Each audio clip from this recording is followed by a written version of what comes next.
안녕하세요. 오늘은 손가락 동치 만들어 보겠습니다. 여름이고 겨울이고 사계절 먹기 좋은 물김치이죠. 네, 저는 텃밭에서 뽑은 물을 이용했습니다. 좀 작기는 하지만 단단하니까요. 손가락 모양과 크기로 잘라줍니다. 사람마다 손가락의 굵기가 다르지만 돌려서 말하면 또 거기서 거기죠. 남자들이야 모든 굵기를 이야기하면 길을 쓰고 둘레를 따지고 길이를 따지고 또 시간도 따지겠지만 뭐 물김치야 그냥 우리들이 먹기 좋은 크기이고 길이면 됩니다.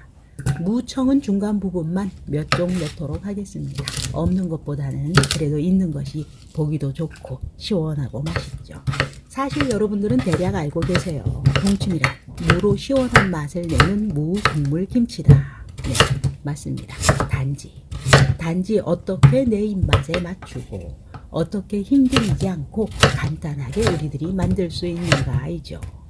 어떤 요리든 재료가 너무 많으면 피곤해지기 시작합니다. 생각하는 것부터 피곤하고 행동으로 옮기려면 더 피곤해지죠. 그러실 때는 원리만 잡고 가시면 됩니다. 동치미에서 꼭 필요한 것 무, 소금, 파, 마늘, 생강이죠. 나머지는 선택사항이라고 말할 수 있습니다. 이렇게 무를 썰어 준비하시고 소금 2티를 뿌려서 고루고루. 오늘 동치미의 총 소금 1000일염 필요의 양은 4티입니다. 지금 2티를 쓰면 나중에 2티를 더 쓰면 되겠죠. 그러나 간과하면 안 됩니다. 짠 새우젓이 2티 더 들어간다는 것입니다. 이렇게 소금 뿌린 무를 한쪽으로 밀어두고 동치미 양념 국물을 만들어 보겠습니다.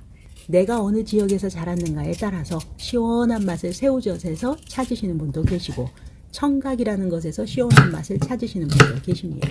또 좀 더 달큰한 맛을 위해서 과일과 양파를 넣어주고 아삭하게 하기 위해서 유슈가라는 것을 넣기도 합니다. 무의 아삭함을 잡기 위해서 말이죠.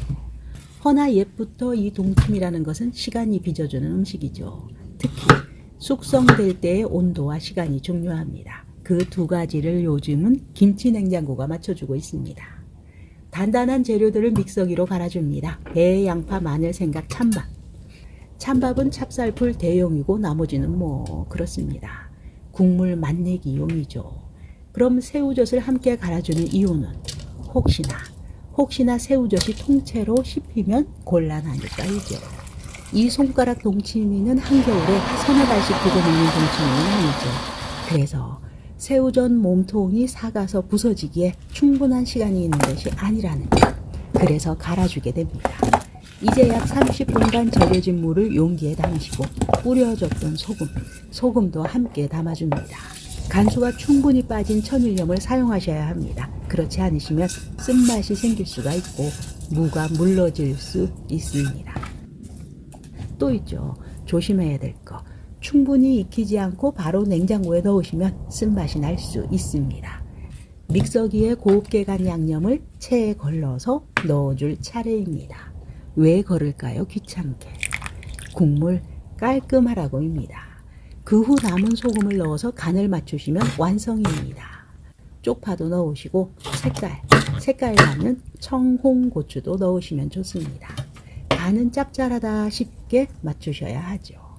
그렇다면 우리들은 잘 숙성되었다는 것을 어떻게 알 수 있을까요? 며칠 후 뚜껑을 열어보셨을 때 뽀얀 국물에 기포가 뽀글뽀글 올라오고 새콤한 냄새가 나기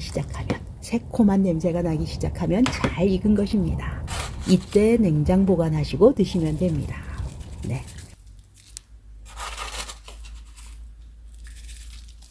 그리고 마지막 한 가지 있습니다. 유슈가. 티스푼으로 반 스푼만 넣어줍니다. 이 유슈가는 무의 아삭함을 만들어줍니다. 네, 이렇게 완성되었습니다. 오늘도 귀한 시간 저와 함께 해주셔서 대단히 감사합니다. 여러분 사랑합니다.